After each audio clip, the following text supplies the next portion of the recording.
Nasa linya na natin si COMELEC Chairman, Attorney George Garcia. Chairman, magandang umaga po. Si Yuel Reyes po ito.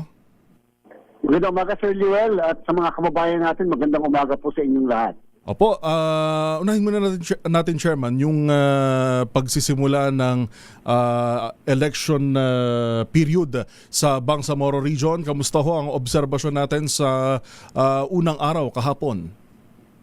Sir Joel, naging napakatahimik po, maayos ang ating pagpapatupad nung tinatawag nating gun ban, lalo na yung pagsiset up natin sa 105 municipalities sa 3 syudad, 6 na mga probinsya, kasama yung tinatawag na special geographic areas sa buong Bangsamoro ng ating checkpoint. So alam niyo po, wala kahit isang violator ang nahuli o na-apprehend ng ating Philippine National Police at ng Armed Forces of the Philippines. Ibig sabihin, doon sa 167 na checkpoints na ating inilatag sa buong Bangsamoro, Sir Joel, ay sumunod yung mga kababayan natin at nagtiyaga sila habang sila ay pinapahinto pansamantala sa mga checkpoint at nakikooperate sa ating mga law enforcement authorities. Doon po sa nabanggit ninyo, Chairman, na 167 checkpoints, meron bang katulad ba to kapag nag-e-election tayo dito sa yung regular elections natin, national and local, meron ding mga itinuturing na areas of concern? Yes po, Sir Joel. Mamaya po ilalabas natin yung mga tinatawag na areas of concern. Nakakategorize po siya into green, orange, yellow at merong red categories sa buong Bangsamoro. More or less merong 29 na red category areas, 21 dyan ay sa Lanao del Sur. Hindi po nangangahulugan na porket sila ay red category areas ay may recent o may latest na mga violence o kaguluhan na nangyari. Kung hindi pinagbabasihan po yung mga pangyayari ng mga nakakaraang panghalalan. And therefore, kaya po sila parang mas hindi minamatsagan ng ating Philippine National Police, ng Armed Forces of the Philippines at ng Philippine Coast Guard. Pero ngayon po, wala po talaga tayo na-monitor na kahit na anong gulo na magiging maaaring threat sa pagkukondak ng halala natin sa September 14. Again, wala po kahit isa na na-apprehend kahapon na lumabag sa gun ban natin na pinatutupad sa buong Bangsamoro.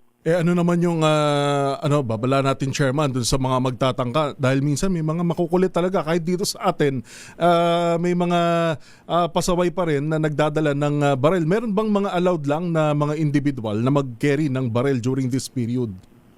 Una muna, Sir Joel, wala po tayong sisinuhin nung pong nakarang eleksyon ng 2025. Nasa gobyerno man o pribado, naka-uniforme man o hindi, ay ina-arresto at ina-apprehend sa ating pong mga checkpoints. Ibig sabihin, ipinapatupad natin ng patas ang ating pong gun ban sapagkat yan po ay sadyang nilatag ng ating batas upang masigurado na magiging matahimik ang halalan na gagawin natin sa September 14. So again, ito po ay no holds barred na pagpapatupad ng ating batas. Doon naman po sa mga gustong humingi ng exemption, lalong-lalo na meron talaga dyan, Sir Joel, na ang trabaho, ang nature ng kanyang opisina o posisyon ay dahil lagi may dalang pondo, pera at kailangan ng seguridad o kailangan na meron siyang weapon para protektahan ng kanyang sarili o yung trabaho, ay pwede naman po silang humingi ng exemption sa COMELEC. Nagbibigay naman po tayo ng gun ban exemption, pero siyempre may proseso at hanggat maaari sana mas maaga nilang ginawa upang hindi na sila maistorbo sa kasalukuyan. At ito pong ating pong gun ban ay tatagal kahit after the election, Sir Joel. Dahil nga sa ang violence, ito pwede namang mangyari. Hindi lamang prior or during the election, kahit after the election. Meron ho ba tayong so far ngayon na buti ho nabanggit ninyo na walang sisinuhin yung checkpoints natin ay sapat naman ho tayo ng mga tao at 24/7 magche-check yung ating mga kapulisan dyan dahil kung di ako nagkakamali, Chairman, tama na kapag election period, mas superior ang COMELEC.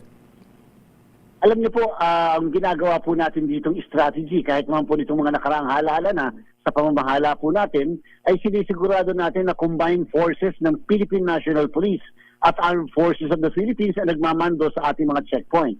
Kung kaya nga lamang, gusto rin natin sabihan ng ating mga kababayan, huwag po silang mag-aalala sapagkat pinakamataas na atas at utos natin ay laging susundin at tutuparin yung isa nga karapatan ng mga kababayan natin kahit sila ay napapara o kahit sila ay pinapahinto sa mga checkpoint natin. Ibig sabihin, limitado lamang ang mga otoridad sa tinatawag na visual search sa Luel. Hindi po pwedeng sila ipababain o magpabukas ng kung ano-ano sapagkat yun po ay maaari mag-violate ng karapatan nila na pinoprotektahan naman ng ating saligang batas. So again, sana po magpatuloy po yung nangyari kahapon na wala kahit isang na-apprehend, wala kahit isang na nahuli na may daladalang armas na ipinagbabawal natin.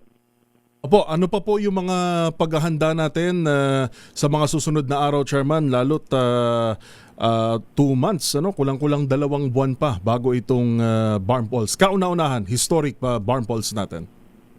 Sir Joel, dahil nga po nagsimula na tayo sa tinatawag na election period kahapon, dyan po sa Bangsamoro ay bawal na rin maglipat-lipat o magkaroon ng tinatawag na personal movement sa pamahalaan, lokal man o national, nang hindi po nagpapaalam sa Commission ng Election. Yan po ay isang election offense.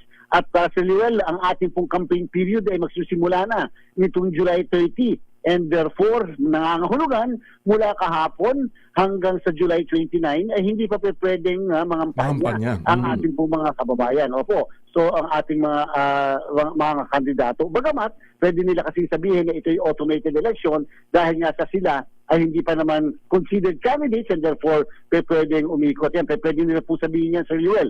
Pero again, sa mga kababayan natin, tuloy na tuloy ang halalan sa September 14 sa Bangsamoro po. At again, yung 2.3 million na mga kababayan natin, umasa kayo. Yung mga balota po natin ay kasalukuyan ng iniimprenta, maaari matapos po ito ngayong darating na Sabado at Linggo. At pagkatapos ay magkakaroon na tayo ng verification ng balota at later on, makakatanggap po silang lahat sa Luel ng tinatawag na Voters Information Sheet na magiging gabay nila pagdating ng araw ng eleksyon. Hindi po ba tayo nagkakaproblema, Chairman, sa mga teachers din ba yung gagamitin natin dito na anong tawag doon, yung parang election, yung mga nagbabantay mismo sa mga presinto? Kumbaga, hindi... Yung pong ating mga... yung pong ating mga electoral boards na tinatawag, yung mga BI na tinatawag, ay yan po ay mga guro na mga miyembro po ng NBHTE, dyan po sa parang pinaka-DepEd nila yan, sa Bangsamoro.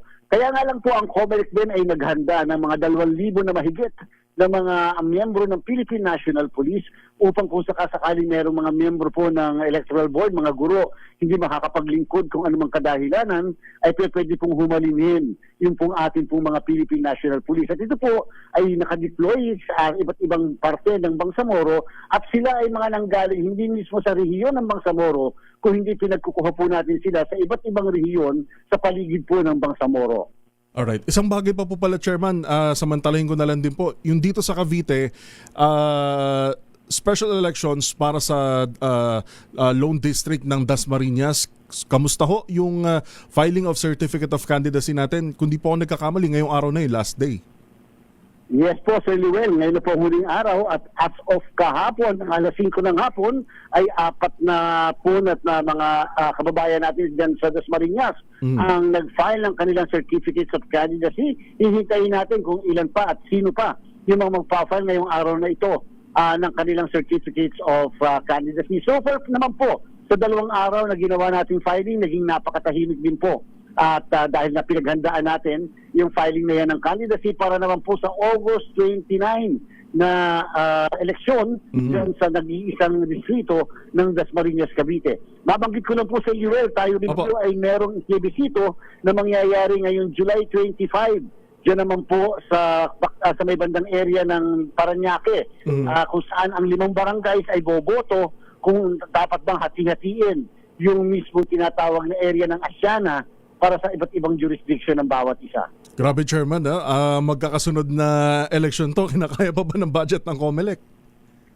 Alam niyo po, yung po kasi mga ganyang plebisito naman ay kalimitan ang local government unit ang in charge. Mamaya nga pong hapon ay tayo maaaring madalaw ng ating dating Vice Presidente, ngayon ay Mayor ng Naga City, si Mayor Leni Robredo, upang mapag-usapan naman natin yung plebisito na mangyayari dyan po sa Naga, dahil nga po sila yung nagpapakonvert na into a highly urbanized city rin. And yan po isang pa rin sa gagawin electoral exercise ng inyong Commission on Elections. Apo, pahabol na lang Chairman, panghuli na lang po dito sa balikan ko yung sa DASMA.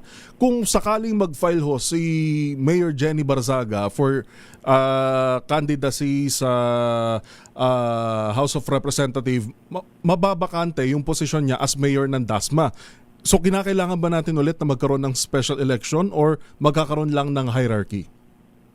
Sir Luel, bagamat ito'y maaari speculative pa at this point, pero Opo. sige po, hypothetically, biglang mag-file ng candidacy ang isang mayor sa isang posisyon na pagtatalu-talunan ngayong darating na August 29, ay hindi pa po din resign kaagad yung naturang mayor sapagkat kinakailangan muna, halimbawa siya ay manalo at pag siya ay nanalo at saka lang mababakantehan ang pwesto.